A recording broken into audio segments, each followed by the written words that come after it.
अज़ीज़ तलबा व तालिबात अस्सलामु अलैकुम। नवी जमात के अरबी मज़मून की ब्रिज कोर्स का आज 11वां दिन है। आज की सरगर्मी है मुताला करना, समझना और अख्ज़ करना क़वाइद। आओ मालूम करें तान नस्तख़बिर। अज़ीज़ तलबा, आज हम जमात हश्तुम हिस्से क़वाइद सबक नंबर 6 अल मुज़क्कर वल मुअन्नस से मुताल्लिक़ मालूमात हासिल करके मुख्तलिफ़ सरगर्मियों को हल करेंगे।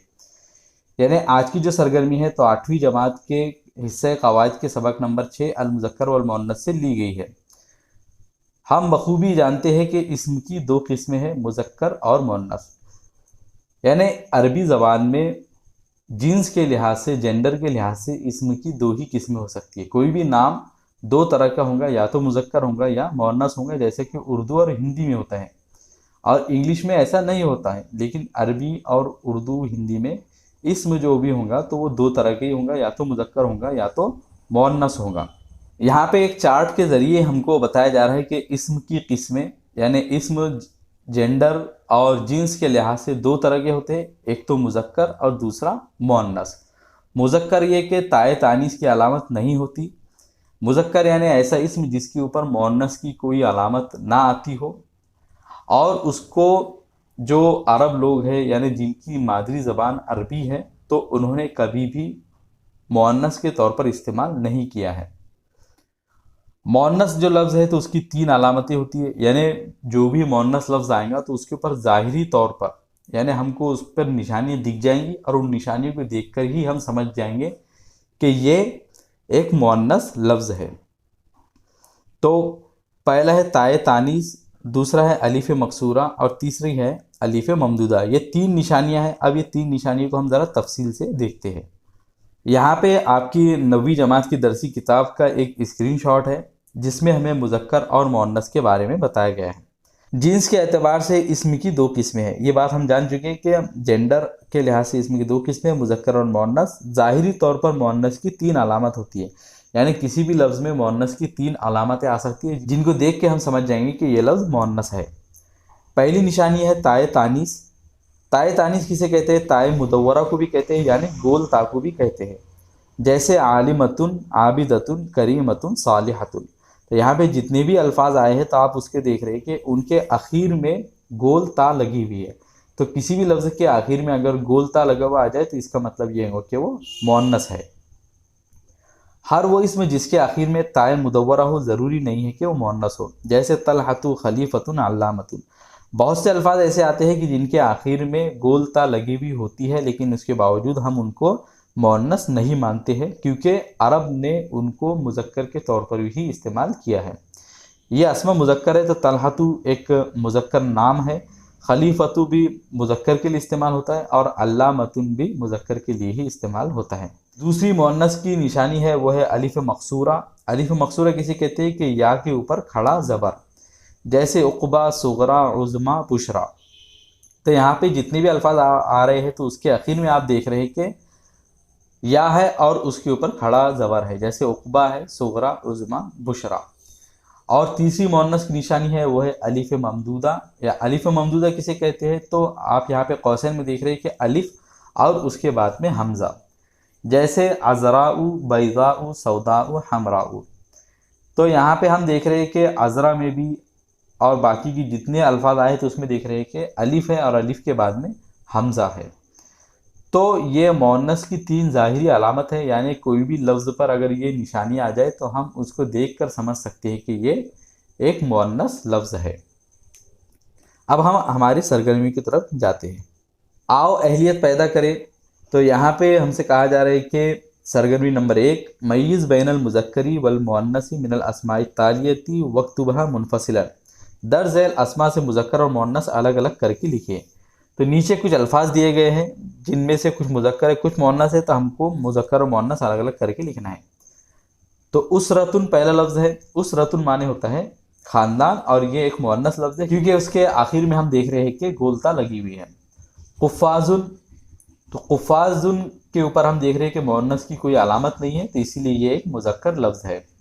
हिज़ाउन, हिज़ाउन के आखिर में हम देख रहे हैं कि अगरचे अलिफ़ ममदूदा लग रहा है हमको, अलिफ़ है और उसके आखिर में हमज़ा है, लेकिन इसके बावजूद ये एक मुज़क्कर लफ्ज़ है। बहुत से अल्फाज ऐसे होते हैं कि जिनके ऊपर मुअन्नस की निशानियां आएंगी, लेकिन उसके बावजूद हम उसको मुज़क्कर ही इस्तेमाल करेंगे। यहाँ पे मैं आपकी स्क्रीन पर एक डिक्शनरी का स्क्रीनशॉट डाल दूंगा जिसमें ये साफ तौर पर लिखा हुआ है कि हिज़ा लफ्ज़ मुज़क्कर है। मेअतफ़ुन, तो मेअतफ़ुन लफ्ज़ पर हम देख रहे हैं कि कोई भी मुअन्नस की निशानी नहीं है, तो इसीलिए ये एक मुज़क्कर लफ्ज़ है। उज़्मा, उज़्मा लफ्ज़ पर हम आखिर में देख रहे हैं कि अलीफ़ मकसूरा है, यानी या पर खड़ा ज़बर है, तो इसीलिए हम इसको मुअन्नस लफ्ज़ कहेंगे और इसके ऊपर हम मुअन्नस की निशानी डाल देंगे। तो आपके लिए जो सबसे अच्छी प्रैक्टिस ये होगी कि आप जब भी कोई लफ्ज़ देखें तो डिक्शनरी में तलाश करें और देखिए कि ये लफ्ज़ मुज़क्कर है या मुअन्नस है। आओ मश्क करें अहलन नतदर्रब। सरगर्मी नंबर 2 है उक्तुबिल मुज़क्कर लिल मुअन्नस वल मुअन्नस लिल मुज़क्कर। दर झैल मुअन्नस लफ्ज़ का मुज़क्कर और मुज़क्कर का मुअन्नस लिखिए।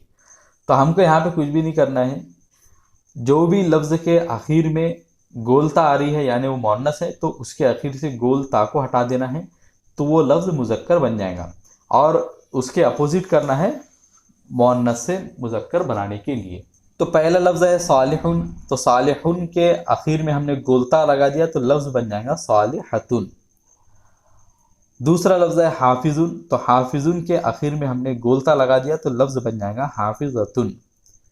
तीसरा लफ्ज़ है वालिदुन, तो वालिदुन के आखिर में हमने लगा दिया गोलता, तो ये बन जाएगा वालिदतुन, मुज़क्कर का मुअन्नस।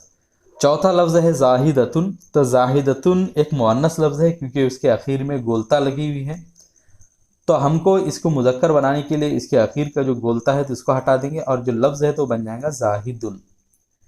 पांचवा लफ्ज़ है हबीबतुन, तो हबीबतुन एक मुअन्नस लफ्ज़ है कि इसके आखिर में हम देख रहे हैं कि गोलता लगी हुई है, तो इस गोलता को हम हटा देंगे तो लफ्ज़ बन जाएगा हबीबुन और ये मुज़क्कर लफ्ज़ होगा।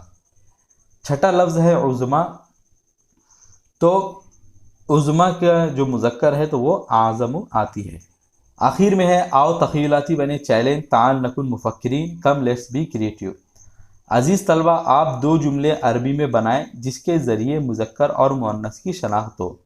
तो 2 जुमले हमको ऐसे लिखना है कि जिसके ज़रिए पता चल सके कि जुमले में आया हुआ जो इस्म है तो वो मुज़क्कर है या मुअन्नस है। तो हम पिछली सरगर्मी से 2 जुमले देखेंगे जिनके ज़रिए हमको पता चलेंगे कि इसमें इस्तेमाल किए गए लफ्ज़ मुअन्नस है।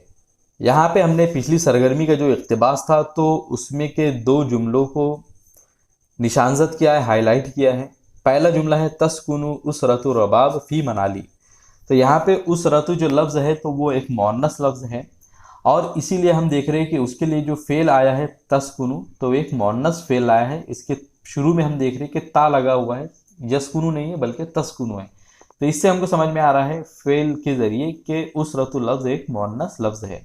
तो पहला जुमला आप इसे लिख लीजिए। दूसरा जुमला है जिसको हमने निशानजद किया है वो है तसाक़त सल्जु फ़ी हदीक़तिल बैती। तसाक़ता यहाँ पे एक मुज़क्कर फ़ेल लाया गया है क्योंकि असल्ज जो है तो एक मुज़क्कर लफ्ज़ है, तो सल्ज लफ्ज़ मुज़क्कर होने की वजह से तसाक़ता फ़ेल भी मुज़क्कर लाया गया है, तो इसके ज़रिए हमको पता चल रहा है कि ये एक मुज़क्कर लफ्ज़ है। तो इन दोनों जुमलों को आप अपने नोटबुक में लिख लीजिए और इन दोनों जुमलों में हमने फ़ेल के ज़रिए बताया कि जो जुमले में आया हुआ फ़ाइल है तो पहले जुमले में मुअन्नस है और दूसरे जुमले में मुज़क्कर है। तो मुझे उम्मीद है कि आज की जो सरगर्मी है तो आपको आसानी से समझ में आ गई होगी। अगर आप लोगों का कोई भी डाउट या क्वेश्चन हो तो कमेंट सेक्शन में ज़रूर पूछिए। वीडियो पसंद आए तो इसे लाइक ज़रूर कीजिए और अपने फ्रेंड के साथ में शेयर कीजिए और इसी तरह की इन्फॉर्मेटिव और एजुकेशनल वीडियोज़ को जानने के लिए, पाने के लिए हमारे चैनल को ज़रूर सब्सक्राइब कीजिए। मिलेंगे आपसे अगली वीडियो में। अस्सलाम वालेकुम।